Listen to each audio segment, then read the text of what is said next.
જય હિન્દ, જય ભારત મિત્રો. સ્વાગત છે તમારું નવા વિડીયોની અંદર.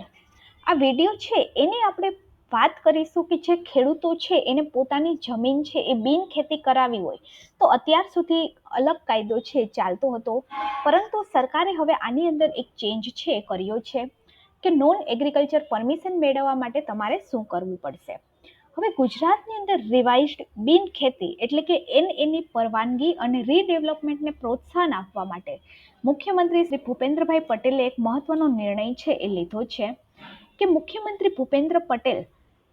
સમક્ષ આ સંદર્ભની અંદર સમાજના વિવિધ વર્ગો દ્વારા થયેલી રજૂઆતો બાદ તેમને મહેસૂલ વિભાગને દિશા છે એ નિર્દેશ આપ્યા છે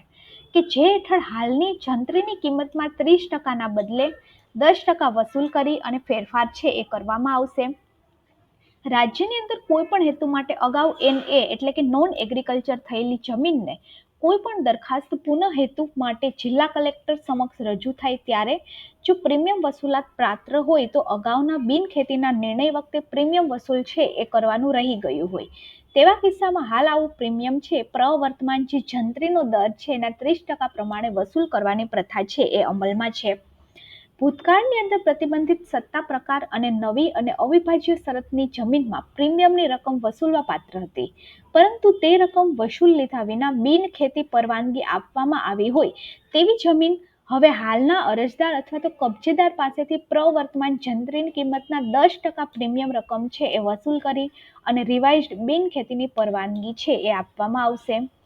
જો કે જે કિસ્સામાં પ્રીમિયમ વસૂલાતનો અગાઉનો નિર્ણય થઈ ગયેલો હોય તેવા કિસ્સામાં નિર્ણય છે એ લાગુ કરવામાં નહીં આવે. મુખ્યમંત્રી ભૂપેન્દ્ર પટેલના આ નિર્ણયના પરિણામે રાજ્યની અંદર રિવાઇઝ્ડ બિન ખેતી પરવાનગીની પ્રક્રિયામાં પારદર્શિકતા અને ત્વરિતતા આવશે, તેમજ રીડેવલપમેન્ટ પ્રક્રિયા છે એને પણ વેગ આપવામાં આવશે. જો આપણે વાત કરીએ તો ટ્વિટરની અંદર પણ આ જાહેરાત છે આપવામાં આવી છે, ન્યૂઝ આપવામાં આવી છે કે રાજ્યની અંદર રિવાઇઝ્ડ બિનખેતી પરવાનગી પ્રક્રિયા ઝડપી અને પારદર્શક બનાવવા તથા રીડેવલપમેન્ટને વેગ આપવા માટે એક મહત્વનો નિર્ણય છે કરવામાં આવ્યો છે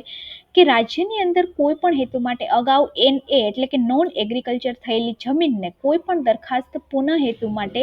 જિલ્લા કલેક્ટર સમક્ષ રજૂ થાય ત્યારે જો પ્રીમિયમ વસૂલાત પાત્ર હોય અને અગાઉના બિન ખેતીના નિર્ણય વખતે પ્રીમિયમ વસૂલ કરવાનું બાકી રહી ગયું હોય તેવા કિસ્સામાં હાલ આવું પ્રીમિયમ પ્રવર્તમાન જંત્રી દરના 30% પ્રમાણે વસૂલ કરવાની પ્રથા છે એ અમલમાં છે.